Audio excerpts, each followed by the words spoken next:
আল্লাহর নবী হাদিসে বলেন, কিয়ামতের পূর্ব মুহূর্তে তোমাদের ভিতর থেকে দুইটি জিনিস আগে চলে যাবে। দুইটি জিনিস তোমাদের কাছ থেকে বিদায় নেবে।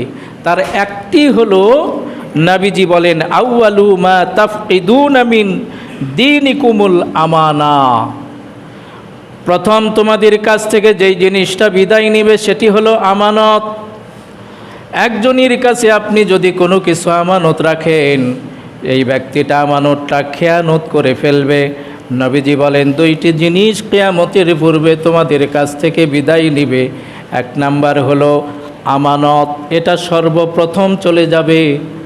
আপনি যদি কাউকে কোনো গোপন কথা বলেন, এই কথার আমানত রাখে না। টাকা পয়সা যদি রাখেন, আমানত রাখে না। কোনো জিনিস যদি রাখেন, আমানত রাখে না। শাসক গোষ্ঠী জনগণের কোনো কিছুর আমানত রাখে না। জনগণের সম্পদকে নিজের সম্পদ মনে করে, বলুন নাউযুবিল্লাহ। আল্লাহর নবী বলেন, আউয়ালু মা তাফকিদুনা ফি দীনিকুমুল আমানিয়াত। সর্বপ্রথম তোমাদের কাছ থেকে আমানত উঠে যাবে, বলুন নাউযুবিল্লাহ। নবীজি বলেন, ওয়া আখিরু মা তাফকিদুনা মিনহুস সালাত। সর্বশেষ তোমাদের কাছ থেকে যেই জিনিসটা উঠে যাবে সেটি হলো নামাজ, সেটি হলো নামাজ। এমন একটি সময় আসবে, নামাজই খুঁজে পাওয়া যাবে না। পরিবারের ভিতর থেকে দুই একজন লোক নামাজ পড়বে, বেশি অংশ লোক নামাজ পড়বে না। মসজিদে নামাজিদের সংখ্যা থাকবে না, নামাজিদের সংখ্যা কমে যাবে। 5 ওয়াক্ত নামাজির সংখ্যা কমে যাবে। জুমার নামাজে যা পাওয়া যাবে 5 ওয়াক্ত নামাজে তা পাওয়া যাবে না। 4 ওয়াক্ত নামাজে যা পাওয়া যাবে ফজরের নামাজে তা পাওয়া যাবে না। নবীজি বলেন, ওয়া আখিরু মা তাফকিদুনা মিনহুস সালাত। তোমাদের কাছ থেকে নামাজ চলে যাবে। বুঝাতে চাচ্ছিলাম, নামাজ এমন একটি ইবাদত, যে ইবাদতের কথা প্রত্যেকটি নবীদেরকে আল্লাহ গুরুত্ব আরোপ করেছেন, বলুন আলহামদুলিল্লাহ। কিয়ামতের ময়দান কায়েম হয়ে যাবে। লক্ষ লক্ষ মানুষগুলো কিয়ামতের ময়দানে দাঁড়িয়ে যাবে। আল্লাহ রাব্বুল আলামিন বলেন, ইয়াউমা ইউকশাফু আন সাক। আল্লাহ রাব্বুল আলামিন তার কুদরতি পায়ের গোছাগুলো উন্মুক্ত করে দিবেন, বলুন সুবহানাল্লাহ। আল্লাহর হাসরের ময়দানে আল্লাহ রাব্বুল আলামিন তার পায়ের গোছা উন্মুক্ত করে দিবেন, খুলে দিবেন। সকল মানুষগুলো তার পায়ের গোছাগুলো দেখবেন। আল্লাহ রাব্বুল আলামিন বলেন, ওয়া ইউদআউনা ইলাস সুজুদ। হাসরের লক্ষ লক্ষ মানুষগুলোকে আল্লাহ রাব্বুল আলামিন তার পায়ের গোছায় সেজদা করার জন্য আহ্বান করবেন। ফালা ইয়াস্তাতিউন। যারা দুনিয়াতে নামাজ পড়ে নাই, রুকু করে নাই, সেজদা করে নাই, আল্লাহ রাব্বুল আলামিন বলেন, ফালা ইয়াস্তাতিউন। এই সকল ব্যক্তিরা আল্লাহর সামনে সেদিন সেজদা করতে পারবে না। আল্লাহ তাদের পিঠটা গাছের মতো, পিলারের মতো শক্ত করে দিবেন, তারা হালতেই পারবে না, বলুন নাউযুবিল্লাহ। আল্লাহ রাব্বুল আলামিন বলেন, খাশিআতান আবসারুহুম। তাদের চোখের ওপরে, মুখমণ্ডলের ওপরে আচ্ছন্ন দেখা দিবে, ভীতিপ্রদ দেখা দিবে। আল্লাহ পাক বলেন, তারহুকুহুম জিল্লাহ। তারা অপমানিত হয়ে যাবেন, লজ্জিত হয়ে যাবেন। লক্ষ লক্ষ মানুষ তার সামনে, কিছু সংখ্যক ব্যক্তিরা সেজদায় পড়ে যাবেন, যারা এই দুনিয়াতে সেজদা করেছিল। যারা দুনিয়াতে সেজদা করেছিল এরা সেজদা করতে পারবে। যারা দুনিয়াতে সেজদা করে নাই, নামাজ পড়েছে কিন্তু মুনাফিকির নামাজ, মানুষ দেখানোর জন্য নামাজ, এরাও সেদিন সেজদা করতে পারবে না, বলুন নাউযুবিল্লাহ। আল্লাহ রাব্বুল আলামিন বলেন, তাদের চেহারার ভিতরে ভয় দেখা দিবে। তারা জিল্লতি, লজ্জায় তাদের মাথা অবনত হয়ে যাবে, বলুন নাউযুবিল্লাহ। আল্লাহ রাব্বুল আলামিন বলেন ওয়াকাদ কানু ইউদআউনা ইলাস সুজুদ ওয়া হুম সালিমুন। এমন একদিন পৃথিবীতে ছিল যেদিন তাদের শরীর ভালো ছিল, স্বাস্থ্য ভালো ছিল, তারা নিরাপদেও ছিল। সেই দিন তাদেরকে সেজদা করতে বলা হয়েছিল, কিন্তু তারা সেই দিন সেজদা করে নাই। দুনিয়াতে নামাজের কথা আমরা কত শুনছি, অন্যান্য ইবাদতের চাইতে নামাজের কথা, নামাজের বক্তব্য আমরা বেশি শুনছি, কিন্তু নামাজের দিকে আমরা কম সংখ্যক ব্যক্তি ধাবিত হচ্ছি। বলুন নাউজুবিল্লাহ। আল্লাহ বলেন এরা দুনিয়াতে সেদিন নিরাপদ ছিল, টাকা ছিল, পয়সা ছিল, বাড়ি ছিল, গাড়ি ছিল, নামাজ পড়ার মতো সময় ছিল, নিরাপদ ছিল, কিন্তু সেদিন তারা নামাজ আদায় করে নাই। নামাজ না পড়ার কারণে আল্লাহ রাব্বুল আলামিন তার পায়ের গোসায় সেজদা করতে বলবেন, কিন্তু তারা হাসরের ময়দানে সেজদা করতে পারবে না। আল্লাহর নবীর সাহাবায়ে কেরামিরা অন্য কোনো ইবাদত কেউ যদি ছেড়ে দিত তাকে কাফের মনে করত না। অন্য কোনো ইবাদত যদি কেউ ছেড়ে দিত তাহলে তাকে কাফের মনে করত না, কিন্তু কোনো ব্যক্তি যদি নামাজ ছেড়ে দিত সাহাবায়ে কেরামগণ মনে করে নিত সে কাফের হয়ে গেছে। কারণ নামাজ ছেড়ে দেওয়া মানে তারা কাফেরে পরিণত হয়ে যায়। বলুন নাউজুবিল্লাহ। এজন্য নবীজি বলেন তার মান তারাকাস সালাতা মুতাআম্মিদান ফাকাদ কাফারা, যে ব্যক্তি ইচ্ছাকৃতভাবে নামাজ পরিত্যাগ করলো সে যেন কুফরি করলো। বলুন নাউজুবিল্লাহ। ইচ্ছাকৃত নামাজ ছেড়ে দেওয়া সাহাবায়ে কেরামদের সময় কুফরির শামিল ছিল। এজন্য যারা মুনাফিক ছিল তারাও নামাজে হাজির হয়ে যেত। আব্দুল্লাহ বিন উবাই বিন সুলুল, সে ছিল মুনাফিকদের সর্দার। তার দাড়ি ছিল, টুপি ছিল, সে পাকা নামাজি ছিল। নবীজি যখন জুমার দিন খুতবা দিতে উঠবেন, আব্দুল্লাহ বিন উবাই বিন সুলুল নবীজির বক্তব্য দেওয়ার পূর্বে দাঁড়িয়ে বলতো, ইয়া আইয়ুহান নাস, হে মানব মণ্ডলী, মুহাম্মদ সাল্লাল্লাহু আলাইহি ওয়াসাল্লামকে আল্লাহ আমাদের জন্য রহমত করে পাঠিয়ে দিয়েছেন, সুতরাং তার অনুকরণ করো। নবীজি এর পরে বক্তব্য দিতেন, কিন্তু এই বেটা ছিল ইসলামের বড় দুশ্মন। বলুন নাউজুবিল্লাহ। বক্তব্যটা কত ভালো ছিল, মাথায় টুপি ছিল, জুব্বা ছিল, দাড়ি ছিল, নবীজির সঙ্গে মসজিদে নববীতে নামাজ আদায় করতেন, কিন্তু তারপরেও তারা নামাজে অংশগ্রহণ করতেন। এই জন্য লোকেরা যেন আমাকে কাফের মনে না করে। বোঝা গেল সেই সময়ে নামাজ ছেড়ে দেওয়া মানে কুফরির শামিল হয়ে যেত। ওমর রাদিয়াল্লাহু তাআলা আনহু খলিফাতুল মুসলিমিন হযরতে ওমর রাদিয়াল্লাহু তাআলা আনহু চতুর্দিকে আদেশ জারি করেছিলেন, যেই ব্যক্তির নামাজ নাই ইসলামী তার কোনো অংশ নাই। বলুন নাউজুবিল্লাহ। নামাজ যার নাই তার ইসলামী কোনো অংশই নাই। সাহাবায়ে কেরামগণ, আল্লাহর ওলিরা নামাজের ব্যাপারে কত গুরুত্ব দিয়েছেন। হযরতে রবিআ রাদিয়াল্লাহু তাআলা আনহু, তার পায়ের অসুখ ছিল, পক্ষাঘাত ছিল, তিনি ভালো মতো চলাফেরা করতে পারতেন না। নামাজের যখন আজান তার কানে এসে গেল, তিনি সবাইকে ডেকে ডেকে বললেন, তোমরা আমার হাত ধরো, মসজিদে আমাকে নিয়ে চলো। জিজ্ঞেস করা হলো, আপনি তো অসুস্থ, এই সময় আপনি নামাজ বাড়িতে পড়তে পারেন? তিনি বললেন, হাইয়া আলাস সালাহ। মুয়াজ্জিনের কণ্ঠের এই বাণী আমার কানে এসেছে, আমি আর চুপ থাকতে পারি না।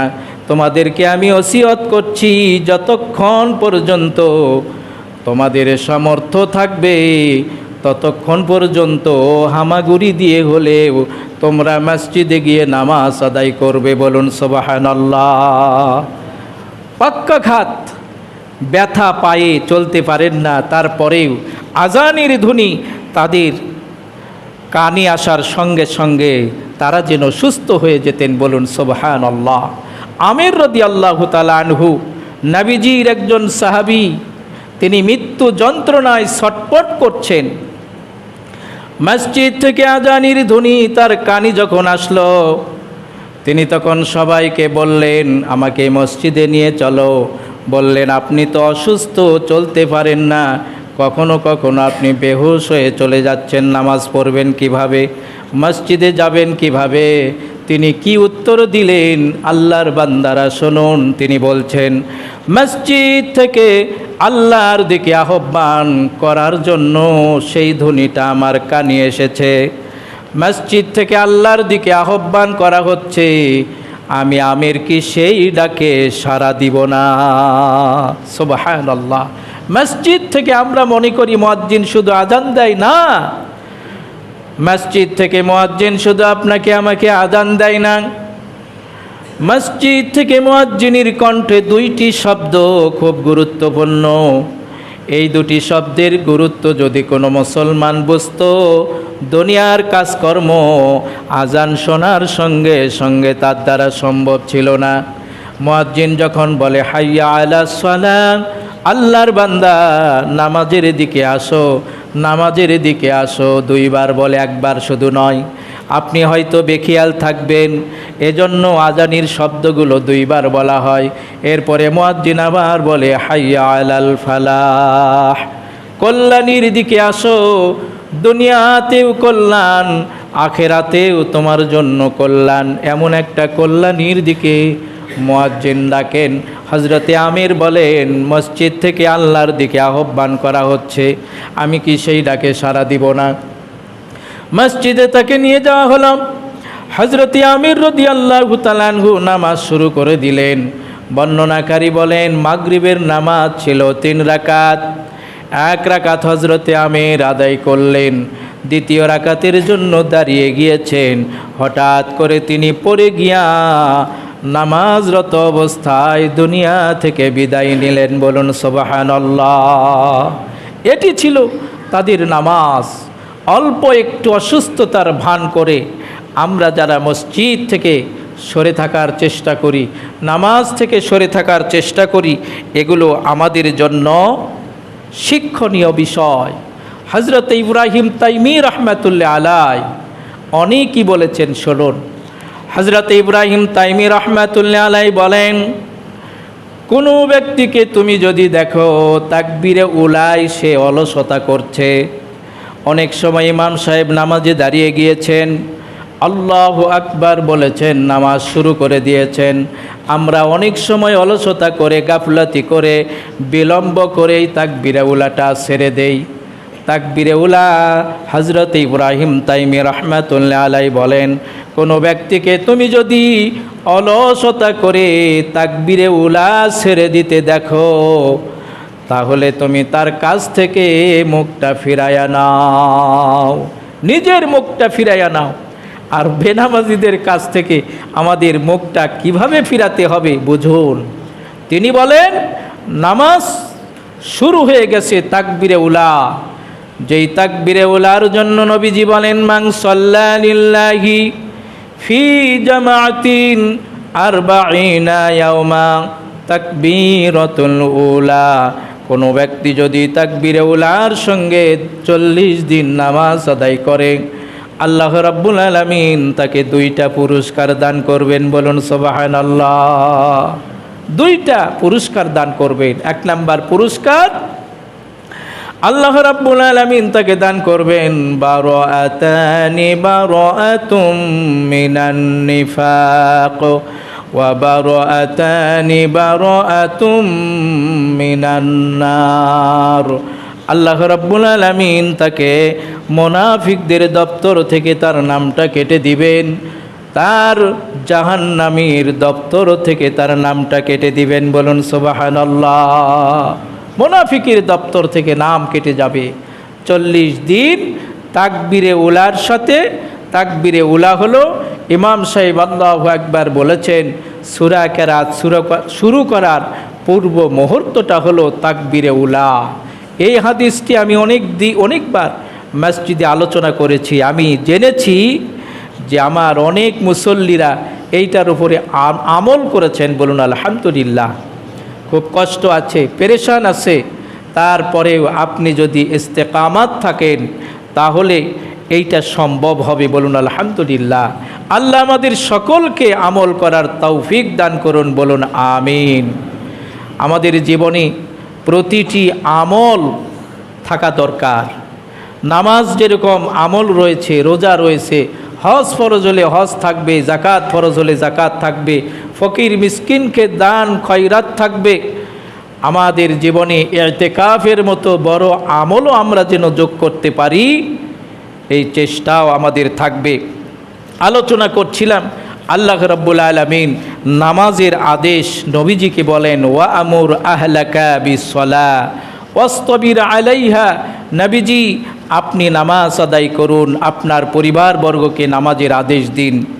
এরপরে আল্লাহ রাব্বুল আলামিন বলেন, লা নাসআলুকা রিজকা নাহনু নারযুকুকা ওয়াল আকিবাতু লিত্তাকওয়া।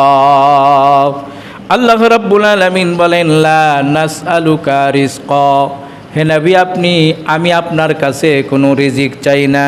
নাহনু নারযুকুকা, আমি আল্লাহ রাব্বুল আলামিন আপনাকে রিজিক দান করি। ওয়াল আকিবাতু লিত্তাকওয়া, আর খোদাবিরুদের জন্য যত নিয়ামত আমি আল্লাহ রাব্বুল আলামিন রেখে দিয়েছি। আলোচনার দিকে লক্ষ্য করুন। আলোচনা আল্লাহ করছিলেন নামাজের ব্যাপারে, মাঝখানে নিয়ে এসেছেন রিজিকের ব্যাপারে। নামাজ আর রিজিক দুটি জিনিস একরকম নয়, কিন্তু নামাজের পরে আল্লাহ রাব্বুল আলামিন রিজিকের কথা কেন নিয়ে আসলেন? এই পৃথিবীতে যারা নামাজ পড়ে না তারা অধিকাংশ মানুষ রিজিকের পেরেশানি লেগে থাকে। আল্লাহ রাব্বুল আলামিন বলেন, বান্দা আমি তোমাদের কাছে কোনো রিজিক চাই না, কোনো খাবার চাই না। আমি আল্লাহ রাব্বুল আলামিনকে তোমরা খাবার দিবে আমি তাও চাই না। আমি আল্লাহ রাব্বুল আলামিন বরং তোমাদেরকে খাবার পরিবেশন করি। সুতরাং রিজিকের পিছনে লেগে থেকে তুমি নামাজের মতো ইবাদত থেকে বিমুখ হইও না। রিজিক আমি আল্লাহ রাব্বুল আলামিন দান করি। তুমি যতই চেষ্টা করো, তোমার ভাগ্যে যতটুকু রয়েছে ততটুকুই তোমায় পাবে, তার অতিরিক্ত পাওয়ার কোনো সুযোগ নাই। বলুন সুবহানাল্লাহ। রিজিক দান করেন আল্লাহ। ব্যবসা বাণিজ্য, চাকরি বাকরি এগুলো আমাদের মাধ্যম। আল্লাহ রাব্বুল আলামিন কার কখনো রিজিকের পথ বন্ধ করে দিবেন আমরা কেউ জানি না। অনেক টাকার মালিক, রাতের বেলা ভাত খাওয়া চলে না, সকালবেলা ভাত খাওয়া চলে না, দুপুরের বেলা ভাত মেপে মেপে খেতে হয়। তার মানে হলো রিজিক আল্লাহ রাব্বুল আলামিন আপনার জন্য যা বরাদ্দ সেইটি আপনি খাবেন, অতিরিক্ত খাওয়ার সুযোগ নেই। এজন্য আল্লাহর নবী বলেন, যার সমস্ত ফিকির চিন্তা চেতনা সব কিছু দুনিয়ামুখী হবে, আল্লাহ রাব্বুল আলামিন তাকে দুনিয়াতে দুইটা শাস্তি দিবেন। বলুন নাউজুবিল্লাহ। একটি হলো যত চিন্তা চেতনা উদ্বেগ আল্লাহ রাব্বুল আলামিন তার অন্তরে দান করবেন। বলুন নাউজুবিল্লাহ। দুনিয়া নিয়ে যে চিন্তা করবে আল্লাহ রাব্বুল আলামিন তাকে উদ্বেগ, চিন্তা চেতনা, অশান্তি তার অন্তরের ভিতরে ঢেলে দিবেন। টাকা পয়সা থাকবে কিন্তু অন্তরের সুখ থাকবে না। কি যেন একটি চিন্তা মোহ তাকে অশান্তির আবরণী আচ্ছাদন করে রাখবে। সব সময় যেন একটা চিন্তা, কেমনি বড় হব, কেমনি টাকা পাবো, কেমনি পয়সা হবে, এই চিন্তা সে মগ্ন থাকবে। আল্লাহর নবী বলেন, 2 নাম্বার তার সামনে দারিদ্রতাকে আমি আল্লাহ রাব্বুল আলামিন আনয়ন করব। বলুন নাউজুবিল্লাহ। দারিদ্রতার একটা ভয়, টাকা দান করতে গেলে তার অন্তরের ভিতরে দারিদ্রতার ভয় আসবে, না জানি কখন যেন আমি ফকির হয়ে যাই। অথচ আল্লাহ রাব্বুল আলামিন বলেন, লা নাসআলুকা রিজকা, আমি আপনার কাছে খাবার চাই না, আপনার কাছে আমি কোনো রিজিক চাই না। আল্লাহ রাব্বুল আলামিন বলেন, আমি রিজিক কিভাবে দেই? وَمَن يَتَّقِ اللَّهَ يَجْعَل لَّهُ مَخْرَجًا وَيَرْزُقْهُ مِنْ حَيْثُ لَا يَحْتَسِبُ। আল্লাহ রাব্বুল আলামিন বলেন, যারা আল্লাহ রাব্বুল আলামিনকে ভয় করলো, আমি আল্লাহ রাব্বুল আলামিন তাদের জন্য একটা মাখরাজা করে দেই, একটা পথ বের করে দেই, একটা রাস্তা আমি আল্লাহ রাব্বুল আলামিন বের করে দেই। ওয়ারযুকুহু মিন হাইসু লা ইয়াহতাসিব, আমি আল্লাহ রাব্বুল আলামিন তার জন্য এমন একটা জায়গা থেকে রিজিকের ব্যবস্থা করে দেই যেই জায়গার পরিকল্পনা তার অন্তরে ছিল না। এমন একটা জায়গা থেকে আমি আল্লাহ রাব্বুল আলামিন তার জন্য রিজিকের ব্যবস্থা করব যেটা তার অন্তরেও কখনো ছিল না। বলুন সুবহানাল্লাহ। আল্লাহ রাব্বুল আলামিন বলেন, আমি তোমাদের কাছে রিজিক চাই না, তোমরা আমার ইবাদত করবে, গোলামি করবে, আমি আল্লাহ রাব্বুল আলামিন তোমাদের জন্য রিজিকের ব্যবস্থা করে দিব। আল্লাহ বলেন, ওয়ামা খালাকতুল জিন্না ওয়াল ইনসা ইল্লা লিয়াবুদুন। আল্লাহ রাব্বুল আলামিন বলেন, এই পৃথিবীতে দুই শ্রেণীর জাতিকে আমি ইবাদতের জন্য সৃষ্টি করেছি। একটা হলো মানুষ আর একটা হলো জিন। জিন এবং মানুষ এই দুই জাতিকে আমি আল্লাহ রাব্বুল আলামিন শুধু রিজিকের, শুধু ইবাদতের জন্য তৈরি করেছি। আল্লাহ এরপরে বলেন, তোমরা ইবাদত করবে, আমার গোলামি করবে। ওয়ামা উরিদু মিনহুম মির রিজকিন, আমি আল্লাহ রাব্বুল আলামিন তোমাদের কাছ থেকে রিজিক কামনা করি না। ওয়ামা উরিদু আন ইউতঈমুন, আমি আল্লাহ রাব্বুল আলামিন তোমাদের কাছ থেকে কোনো খাবারও চাই না। বলুন আলহামদুলিল্লাহ। আল্লাহ খাবার চাই না, আল্লাহ আমাদের কাছ থেকে কোনো রিজিক চাই না। আমরা যেন আল্লাহ রাব্বুল আলামিনের ইবাদত করি, গোলামি করি, আল্লাহ রাব্বুল আলামিন এটা আমাদের কাছ থেকে কামনা করেন। ওয়াল আকিবাতু লিত্তাকওয়া, আর সব ভালো পরিণামগুলো আখিরাতের ময়দানে ইমানদারদের জন্যই হবে। বলুন সুবহানাল্লাহ। আল্লাহ রাব্বুল আলামিন দুনিয়াতে কাফির মুশরিক সকলকে রিজিক দেন, সকলের জন্য আল্লাহর রহমত পরিব্যাপ্ত। কুল্লা ওয়াসিআতিন, সমস্ত সৃষ্টি জীবের জন্য আল্লাহ রাব্বুল আলামিনের রহমত পরিব্যাপ্ত, ছড়িয়ে ছিটিয়ে রয়েছে।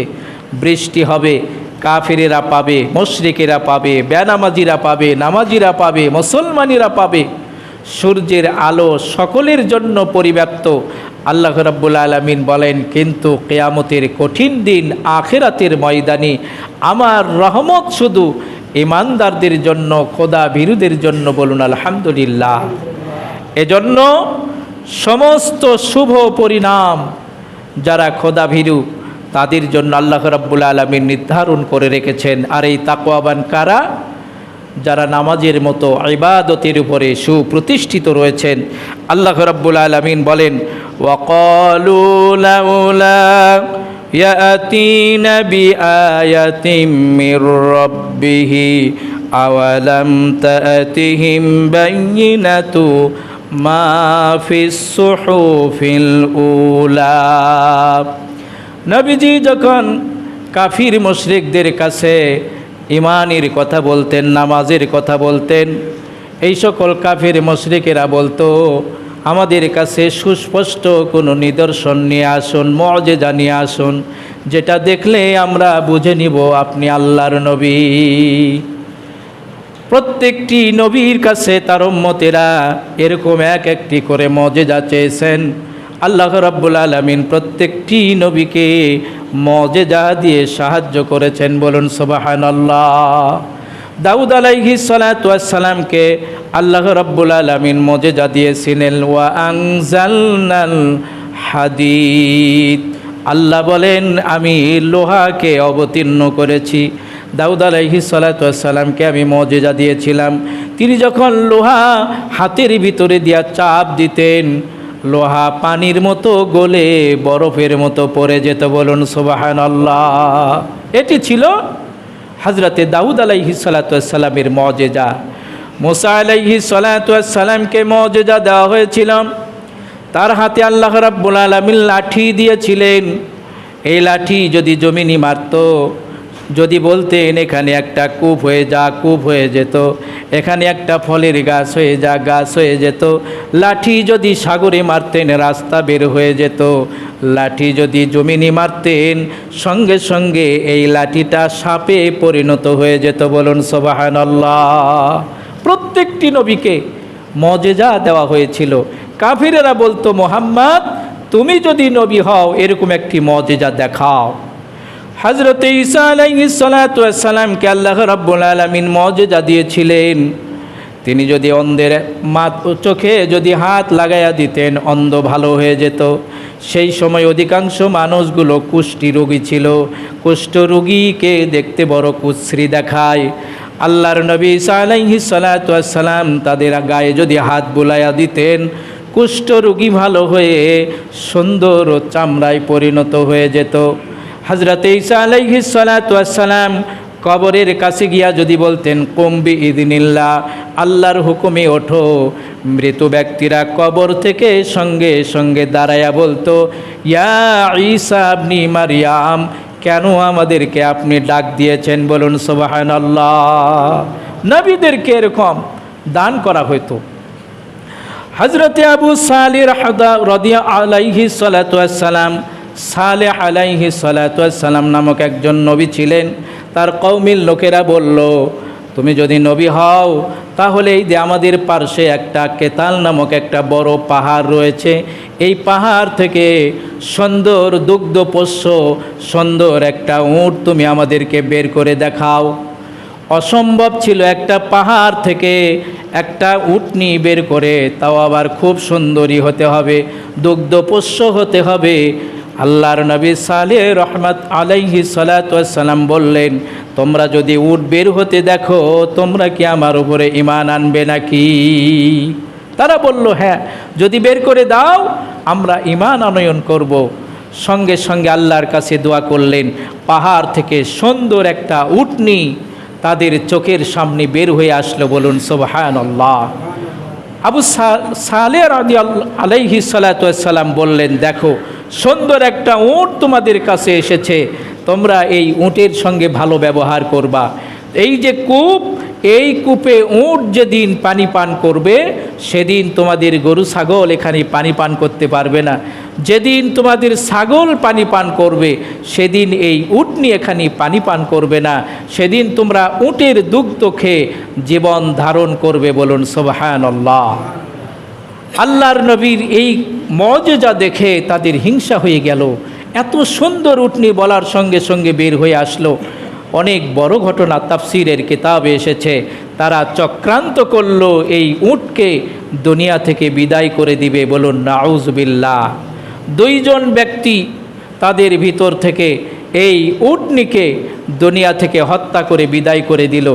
তাদের গোত্র ছিল 9টা গোত্রের সর্দারেরা বৈঠক করল এই উটকে কিভাবে মারা যায়। এই দুইজন ব্যক্তি দাঁড়িয়ে গেল যে আমরা এই উটকে হত্যা করব। এখান থেকে আমাদের জন্য শিক্ষণীয় বিষয় হলো, সমাজের ভিতরে গজব আসার জন্য বেশি মানুষের অপকর্মের প্রয়োজন নাই। একজন ব্যক্তি অপকর্ম করলেই এটা সমাজের সকলের জন্য শাস্তির জন্য কারণ হয়ে যায়। বলুন নাউযুবিল্লাহ।